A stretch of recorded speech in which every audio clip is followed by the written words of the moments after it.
ایک شے ہے، اس کے اجزاء ہیں، ان اجزاء میں نسبت و تناسب کیا ہے، اس میں پرائرٹیز کی کیا کیا ترتیب ہے، کون سی چیز اہم ہے، کون سی چیز ثانوی ہے، کون سی بنیادی ہے. یہی تو در حقیقت حکمت کے مسائل ہیں. ایک شے کا ظاہر ہے، اس کا باطن کیا ہے. تو اس حوالے سے اب حضور نے حکمت دین کی تعلیم کے لیے خود حضور صلی اللہ علیہ وسلم نے اپنے اس سخاوت علمی کا جو بھی ہے آپ کی طرف سے اظہار ہوا. ان شئت حدثتک یا معاذ براس هذا الامر وذروة السنام فقال بأبی و امی انت یا نبی اللہ فحدثنی. ظاہر بات ہے کہ حضرت معاذ کے لیے اس سے بڑی اور خوشی کی بات کیا ہو سکتی تھی. انہوں نے فوراً عرض کیا کہ میرے ماں باپ آپ پر قربان ہو، اے اللہ کے نبی ضرور فرمائیے، ضرور بتائیے کہ ہر ساقی ما ریخت عین الطاف، جو بھی آپ میری جھولی میں ڈالیں گے وہ آپ کا فضل و کرم ہے، آپ کی عطا ہے، آپ کی جود ہے، آپ کی عنایت ہے.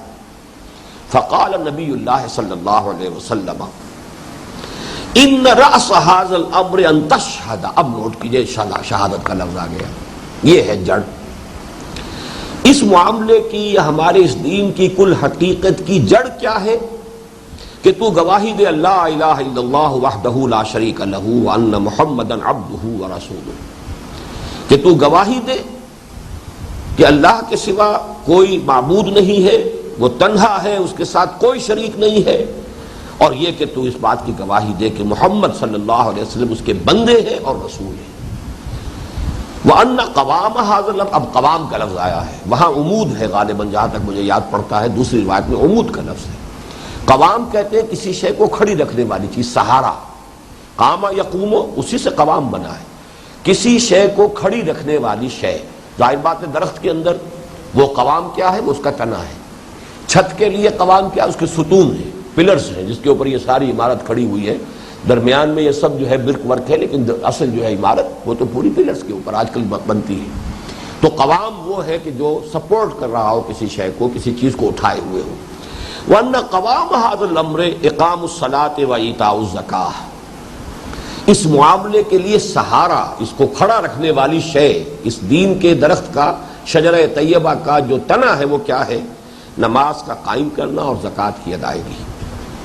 وَأَنَّ ذِرْوَةَ السَّنَامِ مِنْهُ، اور اس کی چوٹی الجہاد فی سبیل اللہ، وہ ہے جہاد فی سبیل اللہ. اب یہاں دیکھیے، اس کو کوریلیٹ کیجئے وہ جو حدیث جبرائیل کے ساتھ جو احسان کے درجے میں آیا تھا، اور میں نے آپ کو نوٹ کرا دیا تھا کہ حضرت عمر رضی اللہ تعالیٰ عنہ کی روایت میں تو چونکہ ایک لفظ آیا ان تعبد اللہ کانک تراہ، اور ہمارے ذہنوں میں عبادت کا تصور نماز روزہ تک محدود ہے، اس لیے وہ سارا تصوف کے کوچے کے اندر جو ہے وہ معاملہ جو ہے ان چیزوں کے ساتھ منسلک ہو کر رہ گیا. جبکہ یہاں وہ لفظ آ گیا، وہاں پر بھی ایک روایت میں ہے ان تعمل للہ کانک تراہ، ان تخشى للہ کانک تراہ، ان تعبد للہ کانک تراہ فإن لم تکن تراہ فإنہ یراک. یہاں جو ہے لفظ آ گیا جہاد فی سبیل اللہ، اس کی چوٹی جہاد فی سبیل اللہ ہے. بس یہ شے جو ہے اس کو اچھے طریقے سے سمجھ لینے کی ضرورت ہے. دین کا پورا ڈھانچہ، اس میں نماز، روزہ، حج، زکوٰۃ. اب جو ہم نے ایک 6 منزلہ عمارت کبھی بنائی تھی، نقشہ بنایا تھا، نیچے شہادت، اور شہادت کے نیچے جائے گا ایمان. شہادت جو ہے وہ گویا کہ پلنتھ لیول ہے، اس کے اوپر 4 ستون کھڑے ہیں، ستونوں کے اوپر اسلام آ گیا. لیکن اس سے اوپر 2 منزلیں ہیں، شہادت علی الناس یا تبلیغ اور اقامت دین. ان دونوں کے لیے جد و جہد کا نام جہاد ہے، اس لیے کہ دعوت و تبلیغ ہے، امر بالمعروف و نہی عن المنکر ہے، چاہے کچھ بھی آپ اس میں کر رہے ہیں. شہادت علی الناس کے لیے جو جد و جہد، جو کوشش کر رہے ہیں، دامے درمے سخنے کر رہے ہیں، قلم سے کر رہے ہیں، زبان سے کر رہے ہیں، ہاتھ سے کر رہے ہیں، یہ ساری کی ساری جو ہے وہ دعوت و تبلیغ کے لیے، اس کے بعد اقامت دین اور دین کے غلبے کے لیے. ان دونوں کی جد و جہد کا، ان دونوں مرحلوں کی جو جد و جہد ہے، صحیح ہے، اس کا جامع عنوان جہاد فی سبیل اللہ. وہ جہاد مکے میں جو ہو رہا تھا وہ دعوت و تبلیغ اور نصیحت، تلقین، وعظ، اور یہ کہ ریزسٹنس، کہ جو بھی پرسیکیوشن ہو رہی ہے، جو بھی تکلیفیں جھیلنی پڑ رہی ہیں ان کو برداشت کرنا، صبر، یہ وہاں ہو رہا تھا. لیکن یہ کہ مدینے میں آ کر پھر اس میں ایک اقدام، ایک چیلنج کرنے کا مرحلہ، پھر اس میں قتال کا مرحلہ بھی آ گیا. تو وہ ساری چیزیں یہاں پر آ جائیں گی جہاد فی سبیل اللہ میں. تو گویا کہ 3 حصوں میں حضور نے یہاں تقسیم کر کے بتایا.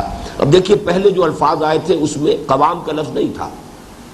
ان شئت حدثتک یا معاذ براس الامر ھذا الامر وذروۃ السلام.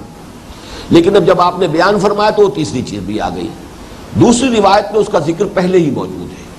تو یہاں پر فرمایا ان راس ھذا الامر ان راس ھذا الامر تشہد ان لا الہ الا اللہ وحدہ لا شریک لہ. یہ تو پلنتھ لیول آ گیا. وان محمد عبدہ ورسولہ. اور یہ جو ستون ہے ان میں سے 4 میں سے 2 کا تذکرہ ہو گیا. وان قوام ھذا الامر اقام الصلاۃ وایتاء الزکاۃ وان ذروۃ السلام منہ الجہاد فی سبیل اللہ وانما امرت ان اقاتل الناس. اور مجھے حکم ہوا ہے کہ میں جنگ کرتا رہوں لوگوں سے حتی یقیموا الصلاۃ ویؤتوا الزکاۃ ویشہدوا ان لا الہ الا اللہ وحدہ لا شریک لہ وان محمدا عبدہ ورسولہ فَإِذَا فَعَلُوا ذَلِكَ فَقَدْ اعْتَصَمُوا وَعَصَمُوا دِمَاءَهُمْ وَأَمْوَالَهُمْ إِلَّا بِحَقِّهَا وَحِسَابُهُمْ عَلَى اللَّهِ عَزَّ وَجَلَّ. یہ بہت ایک اہم مسئلہ ہے جس کو سمجھ لیجئے. یہاں پر اب لفظ واضح آ گیا قتال کا. انما امرت، مجھے حکم ہوا ہے کہ میں لوگوں سے جنگ جاری رکھوں یہاں تک کہ وہ نماز قائم کریں اور زکوٰۃ ادا کریں اور شہادت دے کہ اللہ کے سوا کوئی معبود نہیں، وہ تنہا ہے، اس کے ساتھ کوئی شریک نہیں، اور یہ کہ محمد صلی اللہ علیہ وسلم اس کے بندے اور رسول ہیں. فَإِذَا فَعَلُوا ذَلِكَ، جب وہ یہ کر دیں گے. 3 باتیں آئی ہیں یہاں.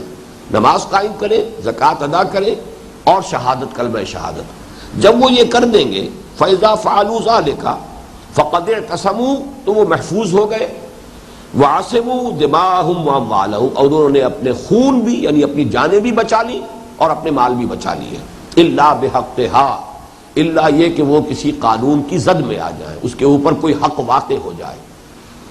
وحسابہم علی اللہ عز وجل، لیکن ان کا حساب جو ہے اللہ تعالیٰ کے ذمے ہے جو بلند و بالا ہے اور جلالت شان والا ہے. اس میں ایک سوال تو یہ پیدا ہوتا ہے مغالطہ. تو اس کا مطلب تو یہ ہے کہ سب لوگوں کو جب تک کہ وہ اسلام نہ لے آئیں ان کے ساتھ جنگ جاری رہے گی. حالانکہ ہمیں معلوم ہے کہ جب صحابہ کرام دور خلافت میں نکلے ہیں، جب لشکر نکلے ہیں، تو وہ 3 آپشن رکھتے تھے. اسلام لے آؤ، ہمارے برابر کے ہو جاؤ گے، تمہاری جانیں محفوظ، تمہارے مال محفوظ، تمہارا ہمارا رتبہ برابر، all legally they are equal, status ایک ہو. یہ نہیں کرتے ہو تو اسلام کی بالادستی قبول کرو. یؤتوا الجزیۃ عن ید وہم صاغرون، چھوٹے بن کر رہو. پبلک لا اللہ کا ہوگا، لا آف دی لینڈ اللہ کا ہوگا. پرسنل لا میں تمہیں اجازت ہوگی، تم جو چاہو عقیدہ رکھو، جو چاہو عبادت کرو، جو چاہو اپنے پرسنل لا میں، اپنے شادی بیاہ میں، اپنی وراثت میں جس طرح کا چاہو معاملہ کر لو. لیکن یہ کہ اللہ کا دین جو ہے وہ غالب رہے گا. اگر یہ نہیں تو آؤ تیسرا پھر یہ کہ میدان جنگ میں آؤ، تلوار ہمارے اور تمہارے درمیان فیصلہ کرے گی. یہاں اس دوسری بات کا ذکر نہیں ہے. کیوں؟ وہ اس لیے ہے کہ حضور جن 2 بعثتوں کے ساتھ مبعوث ہوئے تھے، ایک بعثت خصوصی الی اہل العرب، اور عرب میں بھی جو کہ مشرکین عرب ہے، امیین، حضور انہی میں سے تھے. بنیادی طور پر بنی اسماعیل اور وہ لوگ جو بنی اسماعیل کے تابع تھے، اسی تہذیب اور تمدن اور دین اور مذہب، عقائد، اور اس کے اندر جو انہی کے ساتھ شریک تھے وہ ہیں کہ جو امیین ہیں. امیین میں بھیجے گئے حضور صلی اللہ علیہ وسلم. آپ کی بعثت خصوصی صرف ان کے لیے، لہذا ان کے لیے آپشن نہیں تھا.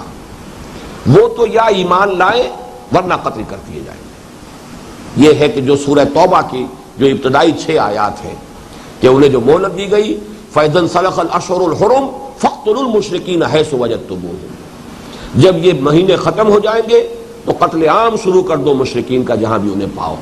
یہ معاملہ خاص تھا اس وقت کے اہل عرب کا، اس وقت کے امیین کا. اس کے بعد یہ کسی کے ساتھ معاملہ نہیں ہو سکتا.